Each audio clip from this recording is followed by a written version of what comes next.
Good evening, everybody. Yes, it's me, Desmondo, recording this in the shed of war. Yes, it's the weekend, and I'm stepping back and thinking about the games that I played with Ian on Thursday night, which have got to be the two fastest games of Chain of Command I probably have ever played, especially in connected with a campaign. Anyway, we are playing the first two scenarios, and this was the table I set up, and I think some of you may have seen the photographs on X and Blue Sky. All set up, all the forces worked out, and then if any of you know what happens in this scenario, the British have to roll for the actual number of troops that actually land.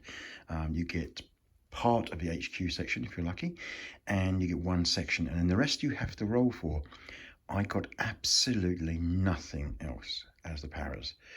So the Germans had a full platoon, whacked up their eyeballs with good Panzer Grenadiers, and I literally had something like 12, 14 men. Guess what?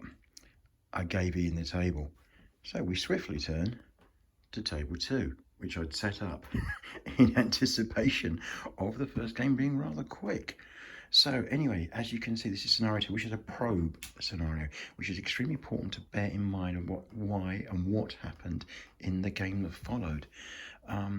You can see there's some lovely orchards, some roads in a sunken lane. There's a farmhouse with some high walls, and there's this big piece of open ground here on the right-hand flank as we're looking at, which is the German side. Now, many gamers, and I'll be perfectly honest, would be thinking, let's use all this cover and get up over to the table edge. However, when stepping back and looking at it from the German side, if you can get your patrol markers in the right place, as Ian did, and you choose the right supports, which Ian did, you can pretty well make a dash for that corner and have a really good chance of making it before the paras can get anything on table to stop you. And if they can, you'll be able to deploy your supports and other infantry to overwhelm them. Now, this of course is working on the basis that the British aren't at full strength, and they weren't. And Ian had worked it out from the phase for the first table we played. But he didn't know what I got in the second one. And to be honest, I got basically nothing extra. I think I got half a team, or sorry, a team. So I spent my support points on getting a rifle team on to try and support the paras. Now what Ian did with all his lots and lots of points was he brought the Werfer battery. Now, the Werfer battery is like a pre-game barrage that goes into turn 1. And he brought a heavy MG, which you can see is on the table. So he did his patrol, he spread his patrol markers, I had to spread mine. I chose a barricade, as I said, and a team, because I was concerned he might make a dash down the road, completely forgetting there actually are 2 roads. Brilliant thinking, Des, but there you go. There are 2 roads here, not just one.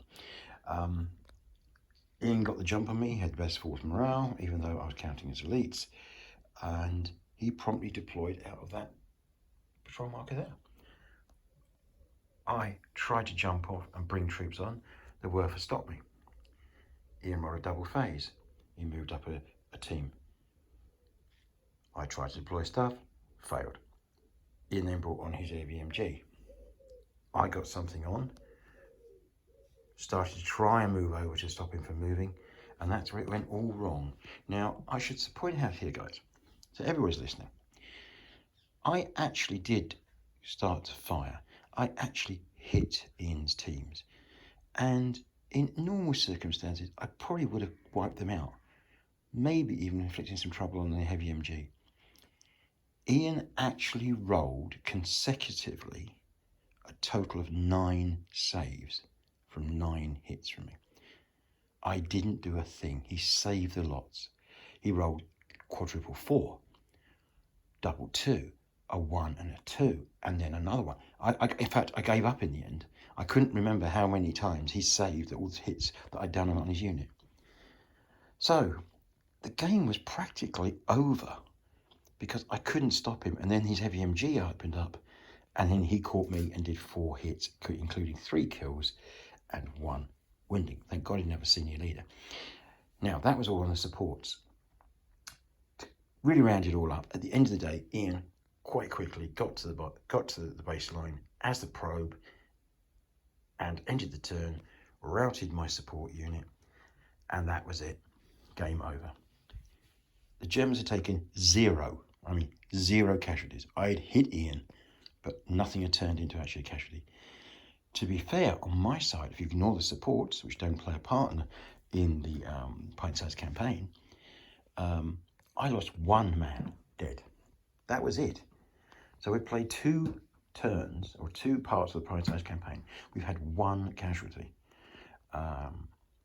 We then moved to table 3. I immediately called in the naval barrage to give me some time to try and see if I could gather my troops for table 3. Ian does not know how well that's done, and I'm not going to talk about it on here because we have to play table 3. So we are now moving to table 3. I think we're playing Tuesday or Wednesday night, and it will be a bit more of a fight. If you know this Run Look pint-sized campaign, you'll find actually it's a lot more houses, a lot more built up. The Germans are going to have a much harder nut to crack. Yes, they've got lots of support points, but the powers are starting to get more support points too. So I'm expecting table 3 to be a much harder game than table 2. I mean, table 1 was a total pointless, even setting it up. And in fact, I did say to Ian afterwards, you probably should roll for the British even before you put the terrain out, because if it's NAF, number of troops you've got, you're not even going to play that table. You just give it straight to the Germans. So anyway, great fun. I love Chain of Command. I think everyone who plays it is a huge fan of Chain of Command. It's a great game. But what was, I think, the most important thing about this game was actually what are you trying to achieve? And all you need to do was get to the table edge. And once you've done that, you've won the actual game. All of this, doesn't matter how pretty it all is a distraction. Yeah. And many gamers, I'm sure I would have done it and could have done it, it would be distracted by all this and think about all this cover and how it help you try and get to the table edge. Nonsense. That's where the weakness is. That's where you can go, especially with the supporting barrage you get with the Werfers. That is what will win you the game. So if you're ever playing this as the Germans, get your Werfers, get your promote markers as far as you can down that flank. Really, you should win it and win it fast. So I think it was by 9:30. We sat down, opened a few tins of Brewdog and chewed the fat for about 2 hours, because I really couldn't be bothered setting the table up after I've been totally and utterly spanked. But anyway, brilliant. Love pint-sized campaigns. If you haven't played any, try them. This is the first time we tried One Look.